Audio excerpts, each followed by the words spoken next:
আমরা মূলত করছি reporting of the effect of price change, মানে প্রাইস বা মূল্য পরিবর্তনের ফলে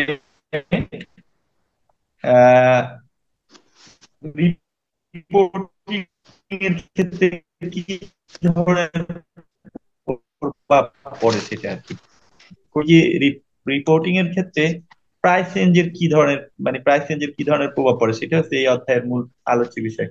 এটা একটা আধুনিক ট্রেন্ড আর কি অ্যাকাউন্টিং এ, যেটা সনাতন ট্রেন্ড থেকে একটু আলাদা। তার মানে আমরা আগে কখনোই মুদ্রাস্ফীতি বা পণ্যের মূল্যের যে পরিবর্তন এই নিয়ে চিন্তা করতাম না লাভ লোকসানের হিসাবের ক্ষেত্রে। জাস্ট এতটুকুই হিসাব করতাম যে বিক্রি হয়েছে আহ 2 লাখ টাকা, কস্ট হচ্ছে 1,50,000 টাকা, তাইলে আমাদের লাভ হয়েছে তোমার 50,000 টাকা। এখানে আমরা এই চিন্তা করতাম না যে আসলে এই জিনিসটা বছরের শুরুতে কিনছি, বছরের শেষে বিক্রি করছি, তো সেই ক্ষেত্রে বাস্তবিক লাভ কত হয়েছে মুদ্রাস্ফীতি সমন্বয় করার পরে। এই ধরনের চিন্তা আমরা আগে করতাম না। এই চিন্তা নিয়েই মূলত এই অধ্যায়ের উৎপত্তি, ঠিক আছে? তো সেই হিসাবে আমাদের এই অধ্যায়ে আহ যে বিষয়গুলো আমাদের জানা লাগবে তার মধ্যে এই এই বিষয়টা রয়েছে যে অপারেটিং প্রফিট বাহির করা একটা পদ্ধতি। তাহলে operating profit under current cost accounting system. তাহলে আগে যেখানে আমরা অপারেটিং প্রফিট নির্ণয় করতাম just sales minus cost of goods sold, তারপরে হচ্ছে গিয়ে তোমার ওই যে মাইনাস অপারেটিং এক্সপেন্স, তাইলে আমরা অপারেটিং প্রফিট পাইতাম। আর এখন আমরা সেলস থেকে ঠিকই কস্ট অফ গুডস সোল্ড বাদ দেবো, তবে সেটা কারেন্ট কস্টে বাদ দেবো, সেই পদ্ধতিতে নির্ণয় করবো। তো এই ক্ষেত্রে চারটা মিলকরণ বিবরণী আমাদের আগে করতে হয়, 4 ধরনের মিলকরণ বিবরণী তৈরি করতে হয়। এখান থেকে সাধারণত আমাদের ইউনিভার্সিটি কোশ্চেন আসে। সেগুলো হচ্ছে, 1 নাম্বার হচ্ছে মিলকরণ হচ্ছে আহ কোসা। কোসা মানে হচ্ছে cost of sales adjustment, cost of, sales adjustment. এটা। তো এইটার জন্য একটা সূত্র হচ্ছে এরকম যে কস্ট অফ সেলস অ্যাডজাস্টমেন্ট আমরা কিভাবে নির্ণয় করব। সেটার জন্য আমাদের একটা সূত্র হলো এরকম যে cost of sales adjustment equal to C minus O, C minus O minus I A into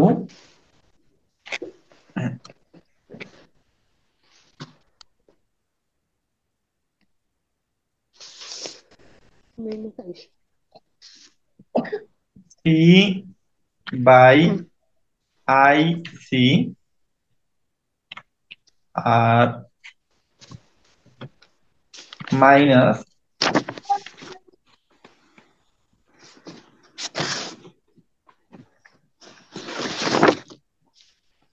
O by I O. C minus O ব্র্যাকেটের পর -1 a নাকি i a? I A I A, ঠিক আছে?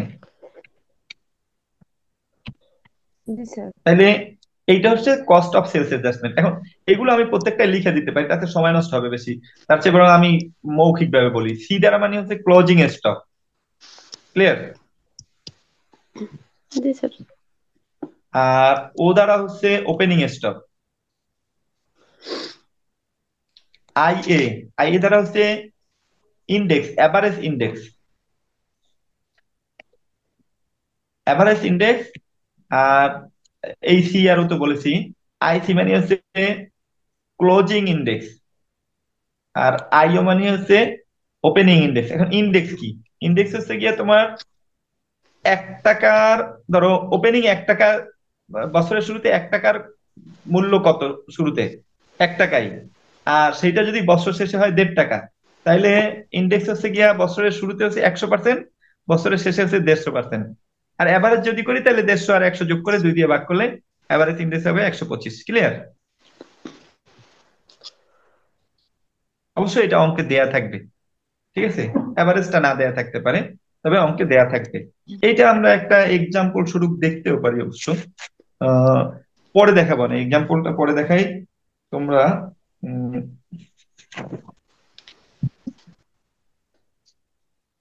এক্সাম্পলটা দেখানো লাগে, না দেখাইলে আবার পরে সমস্যা হয়ে যাবে। জি জি।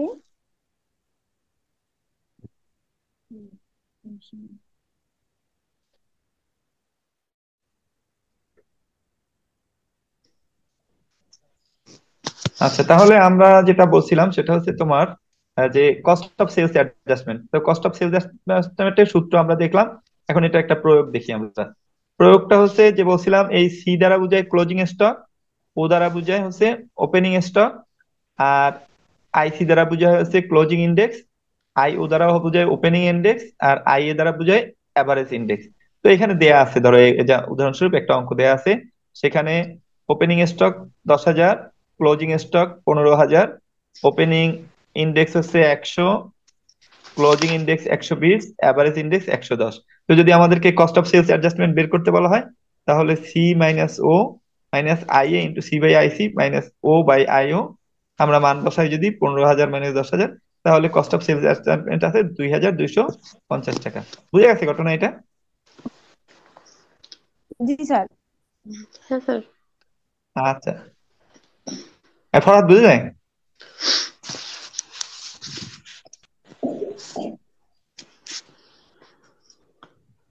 আছে ফরহাদ?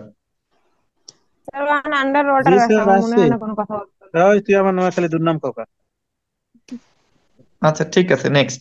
তাহলে এবারে আসো হচ্ছে গিয়া, আমরা দেখি আরেকটা।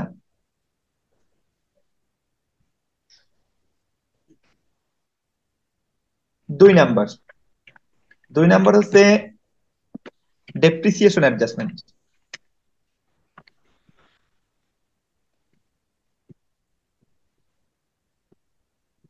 আসলে ডেপ্রিসিয়েশন অ্যাডজাস্টমেন্ট বলতে যেটা বোঝায় সেটা হচ্ছে যে, আগে তো আমরা কারেন্ট, মানে আগের যে সিস্টেমে আমরা ডেপ্রিসিয়েশন ধরতাম হিস্টোরিক্যাল কস্টের উপরে। হিস্টোরিক্যাল কস্ট মানে হচ্ছে কেনা মূল্যের উপরে। আর এই কারেন্ট কস্ট অ্যাডজাস্টমেন্ট সিস্টেমে আমরা ডেপ্রিসিয়েশন ধরি হচ্ছে মানে বর্তমান মূল্যের উপরে। তো এইটা কিভাবে আমরা অ্যাডজাস্ট করব, সেটার সূত্র হচ্ছে এরকম। ডেপ্রিসিয়েশন অ্যাডজাস্টমেন্ট সমান, ডেপ্রিসিয়েশন অ্যাডজাস্টমেন্টের ক্ষেত্রে কারেন্ট ইয়ার ডেপ্রিসিয়েশন এভাবে আমরা বের করব।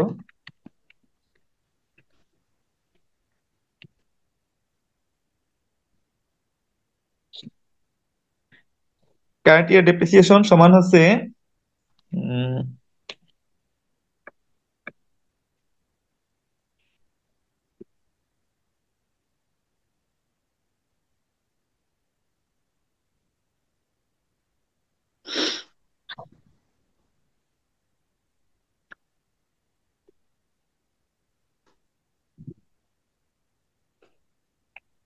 Opening value of asset plus closing value of asset ভাগ 2 × n। এর মানে হচ্ছে এস্টিমেটেড লাইফ।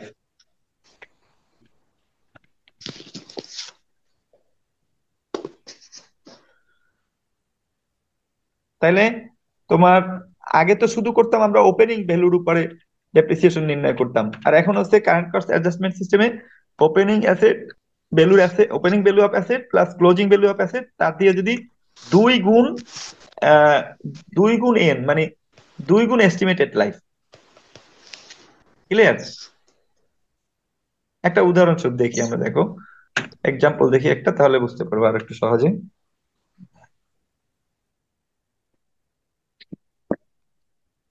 ওকে, তাহলে আমরা যদি উদাহরণস্বরূপ দেখি যে একটা new machine was purchase, new machine was purchase 50,000, useful life 10 years,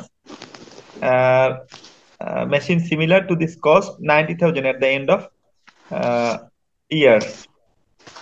তো ওরা বলছে যে at a cost of 50,000 and its useful life was estimated to be 10 years on a 1/1/2006. A new machine similar to this cost টাকা 90,000 and on 1 টাকা। তার মানে কিনছে যদিও 50,000 টাকায়, কিন্তু শুরুতে এটার দাম নির্ধারিত হয়েছে কত টাকায় বছরের শুরুতে? 50,000 টাকা স্যার। না, কিনছে 50,000 টাকা, কিন্তু বছরের শুরুতে এটার মূল্য ছিল ঠিক এই ধরনের মেশিনের মূল্য ছিল হচ্ছে 90,000 টাকা, 90,000 টাকা, তাই তো? জি স্যার। আর বছরের শেষে মূল্য ছিল কত?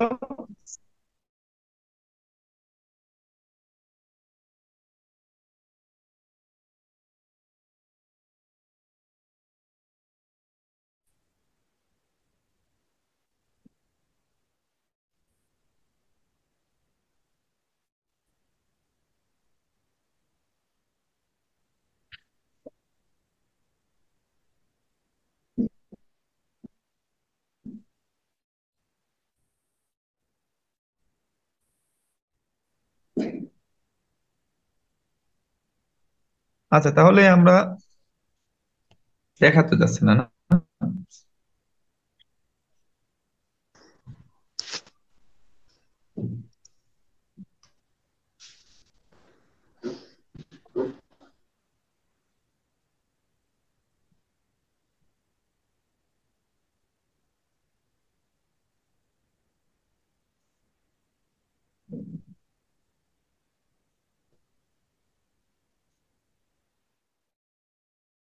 স্যার, ওকে। তো সেই ক্ষেত্রে বলছিলাম এটা কস্ট ছিল হচ্ছে তোমার 50,000 টাকা হলেও বছরের শুরুতে 90,000 টাকা মূল্য, আর বছরের শেষে হচ্ছে 1,00,000 1 লাখ টাকা মূল্য। তো সেই ক্ষেত্রে আমাদের কারেন্ট কস্ট অ্যাডজাস্টিং সিস্টেমে তোমার ডেপ্রিসিয়েশন হবে হচ্ছে এই opening price plus closing price by 2 estimated life, তাহলে এস্টিমেটেড লাইফ 10, আর তোমার তাহলে ডেপ্রিসিয়েশন আসে হচ্ছে 9,500। যদিও এটা যদি আমরা হিস্টোরিক্যাল সিস্টেমে করতাম তাইলে 50,000-এর উপরে 10 বছরে তোমার আসতে হচ্ছে 5,000 টাকা। ক্লিয়ার? কিন্তু চলতি মূল্যে অবচয় ধরার কারণে এটার বর্তমান অবচয় আসছে 9,500 টাকা। এটা হচ্ছে ডেপ্রিসিয়েশন অ্যাডজাস্টমেন্ট বা current year depreciation CCA adjusted, মানে কারেন্ট কস্ট অ্যাডজাস্টমেন্ট। ক্লিয়ার? জি স্যার। আচ্ছা, নেক্সট। মূলত এইগুলো থেকে তোমাদের 4 মার্কসের অঙ্ক আসতে পারে, ছোট ছোট অঙ্ক। ঠিক আছে? এটা তোমরা বলছো যে জি। পুরাতন বছরের যেহেতু রিপিট করে না, সেই হিসেবে এই অঙ্ক আসতে পারে। ক্লিয়ার? জি স্যার। জি স্যার। নেক্সট।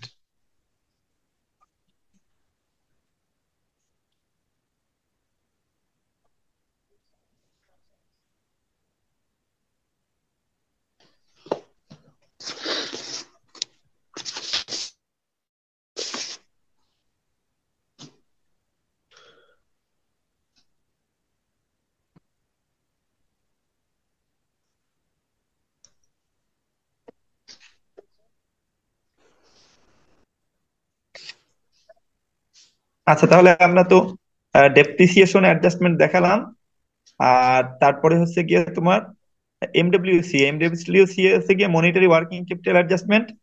এখানে সংক্ষেপে মওকা বলি আমরা আর কি। তো এইখানে সি এর মান হবে হচ্ছে গিয়ে তোমার ক্লোজিং ওয়ার্কিং ক্যাপিটাল, আর ও হচ্ছে গিয়ে ওপেনিং ওয়ার্কিং ক্যাপিটাল। এইটুকুই পার্থক্য, আর বাকিগুলো তো average index, closing index, opening index. Are working capital তো তোমরা জানোই যে ওয়ার্কিং ক্যাপিটাল সমান হচ্ছে current asset minus current liabilities. এটা আমরা একটা উদাহরণস্বরূপ দেখাই, তাহলে তোমরা বুঝতে পারবে না। ঠিক আছে?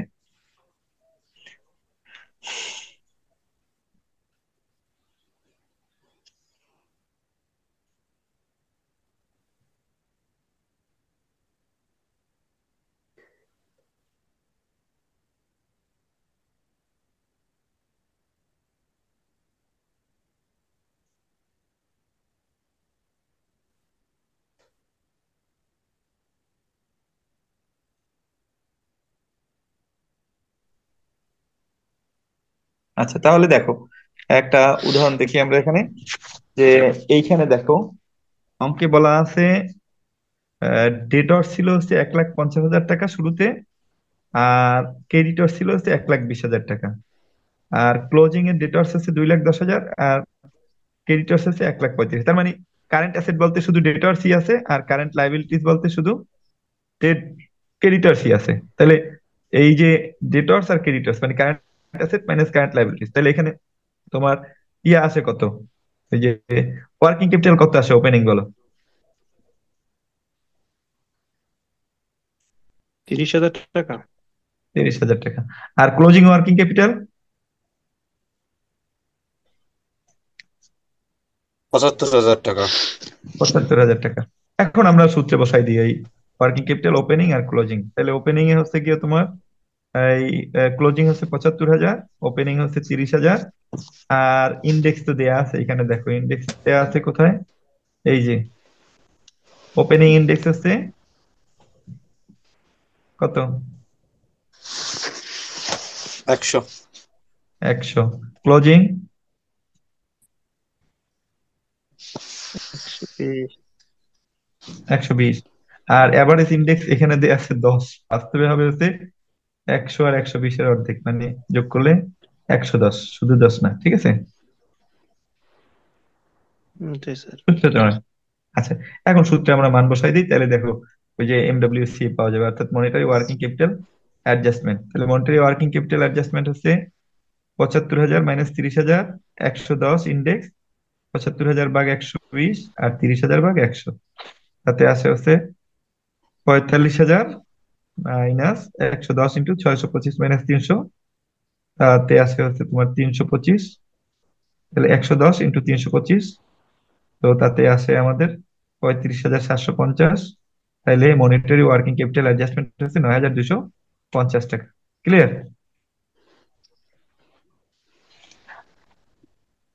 জি স্যার। আচ্ছা, এইবারে আসো নেক্সট 4 নাম্বার।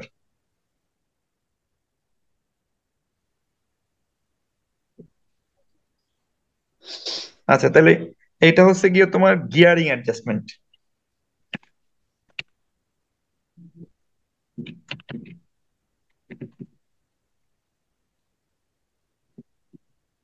গিয়ারিং অ্যাডজাস্টমেন্ট, তো গিয়ারিং অ্যাডজাস্টমেন্টের সূত্র হচ্ছে গিয়ে তোমার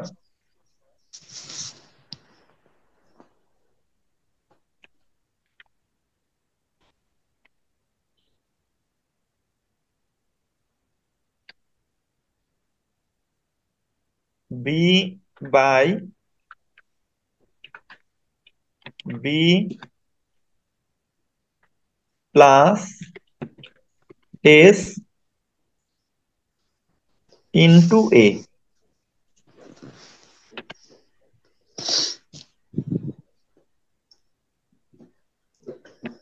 ইন্টু এ, এটা হচ্ছে গিয়ারিং অ্যাডজাস্টমেন্টের সূত্র, ঠিক আছে?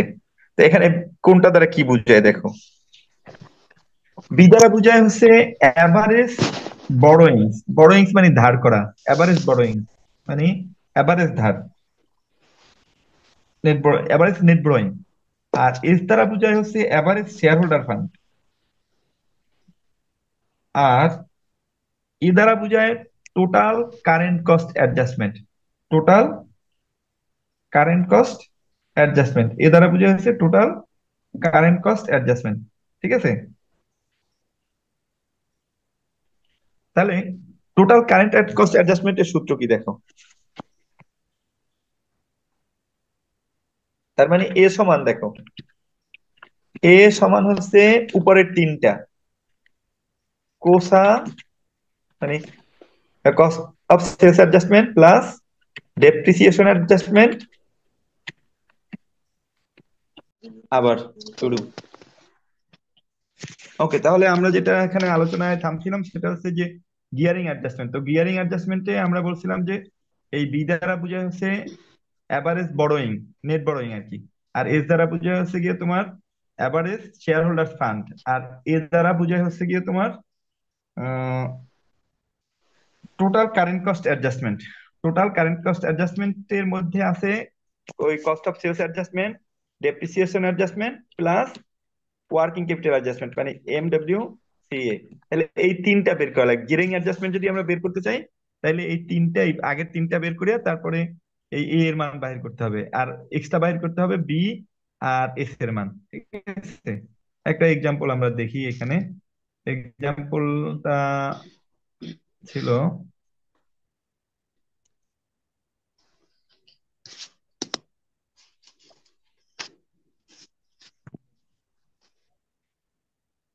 ওকে তাহলে আমাদের এই অঙ্কের প্রশ্ন হচ্ছে গিয়ারিং অ্যাডজাস্টমেন্ট। তো দেখো এখানে ডিবেঞ্চার দেয়া আছে 1,50,000 ওপেনিং, আর ক্লোজিং দেয়া আছে 90,000। না, ওপেনিং ডিবেঞ্চার 1,50,000 আর closing 1,50,000। Bank overdraft opening 90,000, closing 1,20,000, cash আছে 20,000, আর 40,000। তো আমি বলছিলাম যে নেট ব্রোয়িং মানে হচ্ছে গিয়া এই ডিবেঞ্চার ওভারড্রাফট যোগ আর ক্যাশ বিয়োগ। তাহলে থাকে কত? 1,50,000 যোগ 90, 1,00,000, 2,40,000 নাকি? দেখে দিই আমরা এখানেই, দেখো এই যে তোমার এই এক লাখ জি পঞ্চাশ স্যার, যোগ 90, 2,40,000। 2,40,000, সেখান থেকে 20,000 বাদ। তাহলে নেট ব্রোয়িংস আছে, ওপেনিং হচ্ছে 2,20,000, আর ক্লোজিং এ 1,50,000 প্লাস 1,20,000, 2,70,000, সেখান থেকে 40,000 বাদ। তাহলে থাকে হচ্ছে 2,30,000। তো এখন যদি অ্যাভারেজ বাইর করি তাহলে 2,20,000 যোগ 2,30,000, তাহলে কত হয়? ভাগ 2। তাহলে অ্যাভারেজ নেট বরোইং কত আছে, তার মানে বি এর মান কত আছে দেখো। বি এর মান আছে 2,20,000 প্লাস 2,30,000 ভাগ 2। এই যে এটা স্যার 2 লাখ, 2,25,000 না স্যার? 2,25,000, হ্যাঁ বি এর মান ঠিক আছে। আর এস এর মান বাইর করি। এস এর মান হচ্ছে এইখানে দেখো, শেয়ার হোল্ডার্স ক্যাপিটাল। তাহলে share holders capital, paid up share holder capital হচ্ছে গিয়া 3,00,000, ওপেনিং 3,00,000, ক্লোজিং কত? 4,50,000। তাহলে অ্যাভারেজ আসে হচ্ছে 3,00,000 প্লাস 4,50,000 ভাগ 2, 3,75,000। আর আমাদের যে টোটাল কারেন্ট কস্ট অ্যাডজাস্টমেন্ট এটার মান দেয়া আছে উপরে দেখো, এই